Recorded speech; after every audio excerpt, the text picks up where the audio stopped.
ঈশ্বর কেন তোমাকে অপেক্ষা করান? তুমি অনেক দিন ধরে প্রার্থনা করছো, কাজের জন্য, সম্মানের জন্য, সম্পর্কের জন্য, একটু শান্তির জন্য।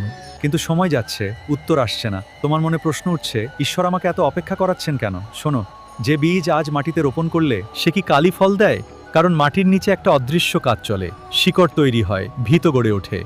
ঈশ্বরও ঠিক তেমনই কাজ করেন। তাহলে সেই সাফল্যই তোমাকে ধ্বংস করবে। তাই তিনি দেরি করেন, কারণ তিনি তোমাকে বাঁচাতে চান। তুমি ভাবছো অন্যরা এগিয়ে যাচ্ছে আর তুমি পিছিয়ে পড়ছো, কিন্তু তুমি জানো না ঈশ্বর তোমাকে ধীরে হাঁটাচ্ছেন, কারণ তোমার পথটা সাধারণ নয়। কখনো কখনো দেরি মানে অস্বীকৃতি নয়, দেরি মানে প্রস্তুতি। তোমার অপেক্ষার প্রতিটা দিন তোমার ধৈর্যকে ধারালো করছে, তোমার কান্নার প্রতিটা রাত তোমার বিশ্বাসকে গভীর করছে। ঈশ্বর দ্রুত ফল দেন না, তিনি স্থায়ী ফল দেন। যার জন্য অপেক্ষা করতে হয় সেটাই একদিন সবচেয়ে মূল্যবান হয়।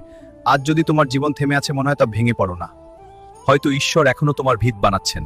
যখন সময় পূর্ণ হবে তখন তিনি এমনভাবে দরজা খুলবেন যা কেউ বন্ধ করতে পারবে না।